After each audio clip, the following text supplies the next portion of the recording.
Assalamualaikum warahmatullahi wabarakatuh.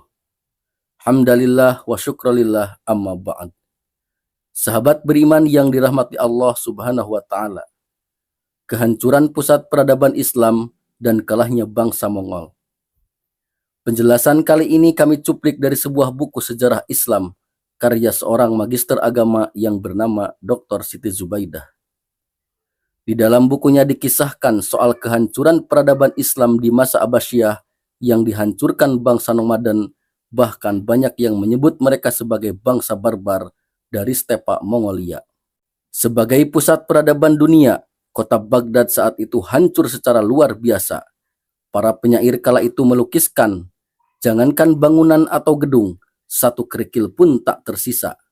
Sebagian dari kisah itu, ratusan ribu mayat tanpa kepala berserakan dan tumpang tindih memenuhi jalan-jalan, parit-parit, dan lapangan. Di sekitarnya bangunan-bangunan megah nan indah, tinggal puing-puing dan rerontokan.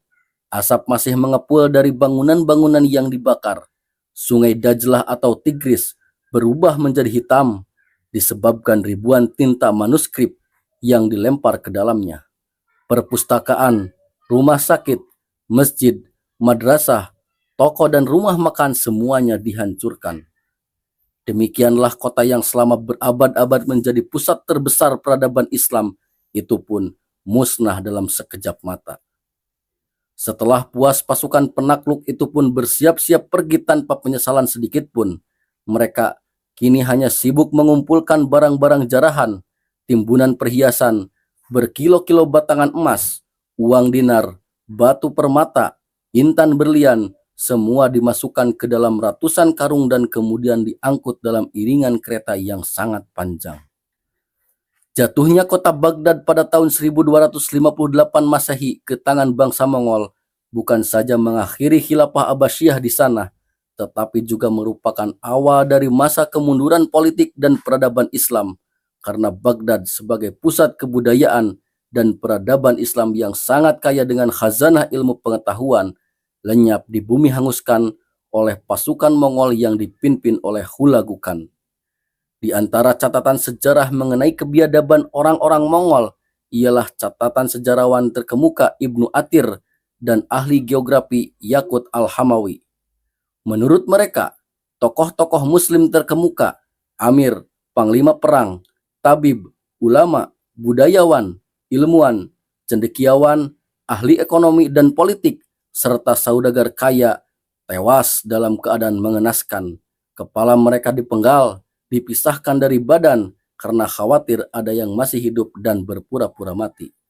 Sahabat beriman yang dirahmati Allah subhanahu wa ta'ala, pertempuran Ain Jalut merupakan salah satu momen penting dalam sejarah peradaban Islam. Perang ini melibatkan pasukan Islam dari dinasti Mamluk melawan tentara Mongol yang terkenal barbar dan tidak terkalahkan. Pada masa itu bangsa Mongol terkenal sebagai pasukan yang kejam dan memiliki kemampuan tempur yang handal. Kekuatan tersebut menjadikan sangat ditakuti bangsa-bangsa lain, termasuk Kesultanan Islam yang saat itu berdiri. Namun, reputasi dan kejayaan tentara Mongol berakhir di tangan pasukan Muslim dari Mamluk dalam sebuah peristiwa bersejarah yang dikenal sebagai Pertempuran Ain Jalut. Mereka dikalahkan di tanah Palestina. Sejarah pertempuran Ain Jalut kala itu, pasukan Mongol memiliki ambisi besar dalam memperluas wilayahnya di dunia. Untuk mencapai tujuannya, mereka pun berusaha menaklukkan wilayah-wilayah lain, termasuk yang dikuasai dinasti Muslim. Pasukan Mongol yang dipimpin Hulagu Khan mulai melancarkan invasinya dengan membunuh para asasin terkenal dari Persia. Sekitar tahun 1256, mereka sudah menguasai wilayah Alamut yang sebelumnya dijadikan markas para asasin. Setelahnya, Mongol cukup percaya diri menyerang jantung wilayah Islam di Baghdad yang waktu itu menjadi ibu kota dinasti Abbasiyah. Singkat cerita, mereka berhasil menaklukkan Baghdad dengan cara yang kejam, termasuk membantai ratusan ribu warga sipil. Pada tahun 1260, Mongol mulai melirik Suriah. Setelah dikepung selama 7 hari, Aleppo jatuh juga. Melihat hancurnya Baghdad dan Aleppo, Damaskus memilih untuk menyerah tanpa perlawanan. Sebagai gantinya, pusat dunia Islam beralih menuju Kairo. Maka dari itu, Mongol juga mengalihkan target menuju Kairo yang saat itu menjadi tempat dinasti Mamluk. Pertama, datang 2 orang utusan Mongol ke Mamluk dengan membawa surat ancaman. Namun, Sultan Saifuddin Qutuz membunuh utusan tersebut dan memutuskan melawan Mongol. Saat mempersiapkan pasukan untuk menghancurkan Mamluk, ada kabar bahwa saudara Hulagu Khan meninggal. Pada akhirnya, Hulagu Khan memilih pulang dan meninggalkan pasukan Mongol berjumlah 20.000 orang. Dia menunjuk seseorang yang bernama Katbuga sebagai panglima penggantinya. Menyadari kesempatan bagus, Sultan Qutuz segera menghimpun pasukan dengan jumlah yang kira-kira sama besarnya dengan Mongol. Pada tanggal 3 September 1260 atau 25 Ramadan 658 Hijriah, kedua pasukan bertemu di Ain Jalut, lembah Yezril, Palestina. Pasukan Mongol mereka sangatlah percaya diri dengan kemampuannya. Namun, tentara Mamluk lebih mengenal medan perang dan sudah punya rencana bagus. Sultan Qutuz menyiasatkan taktik klasik berupa serang lari sergap. Teknisnya, pasukan kecil Mamluk ditempatkan berada di garis depan. Setelahnya, mereka perlahan mundur dan berpura-pura lari ke belakang. Nantinya, ketika pasukan Mongol mengejar mereka, akan muncul sergapan gerombolan besar pasukan Mamluk lainnya. Dengan siasat ini, tentara Mongol kelimpungan dan kaget melihat banyaknya pasukan Muslim yang bersembunyi. Sempat melawan dengan caranya yang barbar, Mongol tetap kalah. Sebagian kecil yang berhasil selamat langsung kabur.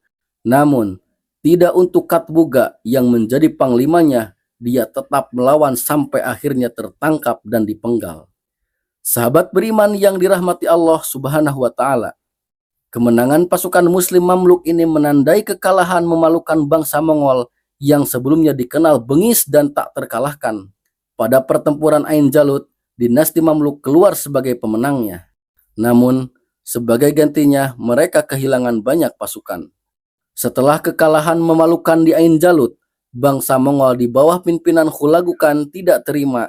Mereka pun berencana balas dendam dan mengerahkan tentara dalam jumlah yang sangat besar. Akan tetapi, takdir berkata lain. Waktu itu, Berke Khan dari Golden Horde telah memeluk Islam dan justru berbalik membantu kaum muslimin. Momen tersebut mulai memecah kekuatan bangsa Mongol yang sebelumnya sangat kuat dan solid. Seiring waktu, kekuatan mereka mulai melemah hingga akhirnya benar-benar runtuh.